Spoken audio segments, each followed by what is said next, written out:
მოგესალმებით ძვირფასო მშობლებო, მინდა შევეხოთ თქვენთვის ყველაზე უფრო აქტუალურ და ყველაზე უფრო ხშირ კითხვას, რომელსაც თქვენ სვამთ ჩვენთან ვიზიტის დროს. ეს არის ჩემი ბავშვი ხშირად ავადობს. რატომ ავადობს ჩემი ბავშვი ხშირად? და არის თუ არა ეს ავადობა რაღაც პათოლოგია მომავალში ბავშვისთვის, საშიში ბავშვი ჯანმრთელობისთვის? მოგახსენებთ, რომ ხშირი ავადობა ეს არც დაავადება და არც ნოზოლოგია.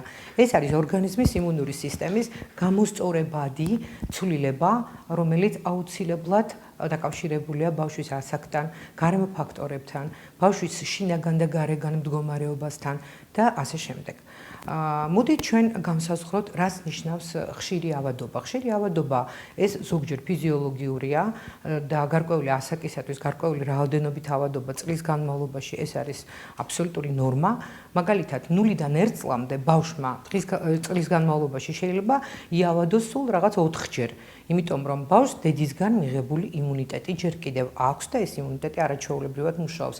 ან და საერთოდ არ იავადოს და უფრო ხშირად ასეც ხდება, რომ 0-დან 1 წლამდე ბავშვები არ ავადობენ.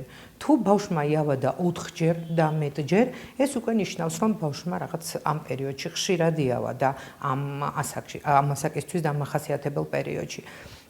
1-დან 3 წლამდე ბავშვებისთვის ყველაზე უფრო დამახასიათებელია ხშირი ავადობა და ამ ავადობათა რიცხვი სადღაც შეადგენს 6. ეს არის ხშირი ავადობისთვის დამახასიათებელი რიცხვი.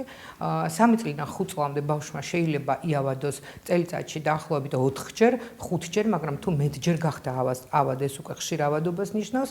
რაც უფრო იზრდება ბავშვი, მით უფრო ნაკლებად ავადობს და როდესაც ავადობაზე ვლაპარაკობთ, ამ შემთხვევაში ჩვენ მხედველობაში გვაქვს მწვავე რესპირატორული ვირუსული ინფექციებით ხშირი ავადობა.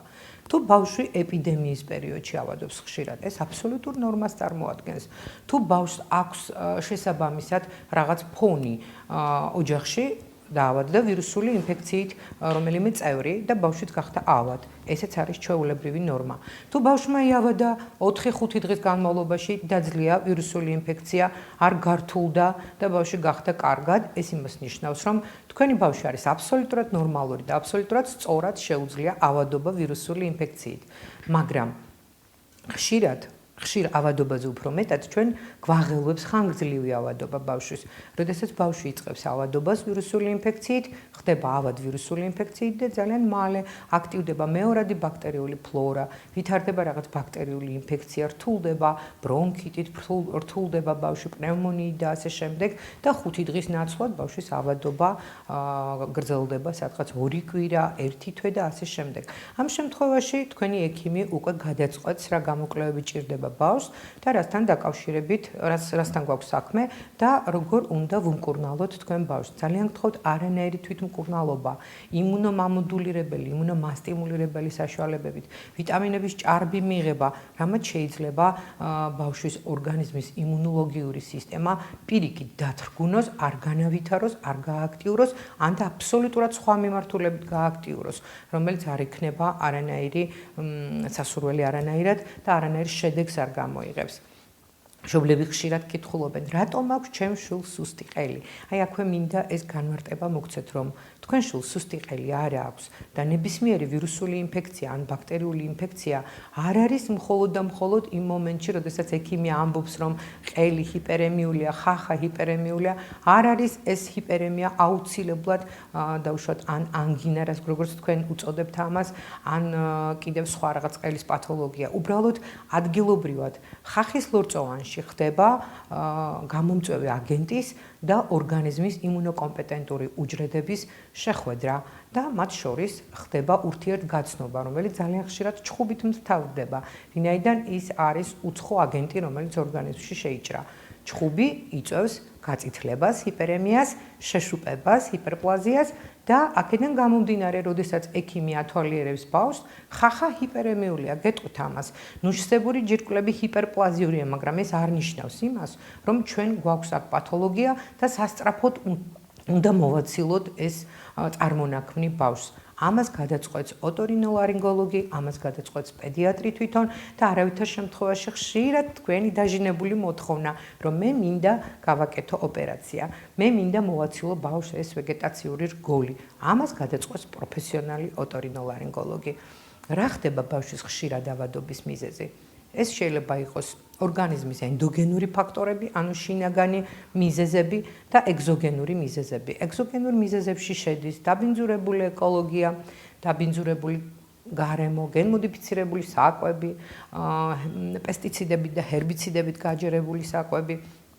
ძალიან ხშირად ჩვენი დაუდევრობაც, იმიტომ რომ ჩვენ ძალიან ხშირად მშობლები თქვენ აგრეთვე ამ შემთხვევაში მე მინდა ვთქვა რომ ბავშვს ექიმის დანიშნულების გარეშე ვაძლევთ რაღაც მედიკამენტებს და ამან შეიძლება გამოიწვიოს ორგანიზმის იმუნოლოგიური სტატუსის დათრგუნვა. ორგანიზმის შინაგანი ფაქტორები ხშირად მოავადებ ბავშვია ის ბავშვი ძირითადად რომელსაც აქვს სხვა ფონი, სხვა დაავადებების ფონი, ეს არის ქრონიკული დაავადებები, გარკვეულწილად ნაწლავის, კუჭ-ნაწლავის ტრაქტის დისფუნქცია, დისბიოზი, ნერვული სისტემის დაავადებები, ალერგიული დაავადებები და ასე შემდეგ. ამიტომ ჩვენ სწორად უნდა შევაფასოთ თავიდანვე, რამდენად ხშირად მოავადებ ბავშვს ეკუთვნის თქვენი შვილი და თუ ბავშვი ნამდვილად ხშირად ავადობს, ამის მიზეზს დაადგენს ექიმი იმუნოლოგიური სტატუსის შესწავლის შემდგომ, ბანალური სისხლის საერთო ანალიზით იწყება ეს ყველაფერი, შემდგომ ხდება იმუნოლოგიური სტატუსის განსაზღვრა და დგება დადგენა იმ მიზეზის, რატომ ავადოს ბავშვი ხშირად. და რა თქმა უნდა დანიშნულებაც აუცილებლად ექიმის მიერ უნდა მოხდეს. თუნდაც ფიტოპრეპარატები, რომელსაც ჩვენ ხშირად ვიყენებთ თითქოს და ბავშვის იმუნოლოგიური სტატუსის მობილიზებისათვის ფიტოპრეპარატებიც შეიძლება იყოს ორგანიზმისთვის გარკვეულწილად არასასურველი და სხვა მიმართულებით განავითაროს ბავშვის იმუნოლოგიური სტატუსი. ამიტომ ნებისმიერ შემთხვევაში, როდესაც ბავშვს თქვენ ჩათვლით, რომ მან ხშირად იავადა, ან ბავშვს აქვს რაღაც გარკვეული კლინიკური ნიშნები, ხშირად ჰქონდა ტემპერატურული რეაქცია, რაც გარკვეულწილად, რა თქმა უნდა, ავითარებს ბავშვის იმუნოლოგიურ სტატუსს, უნდა მიმართოთ ექიმს და ყველა კონკრეტულ შემთხვევაში თქვენმა პედიატრმა უნდა გადაწყვიტოს ბავშვის მდგომარეობასთან დაკავშირებული ნებისმიერი საკითხი.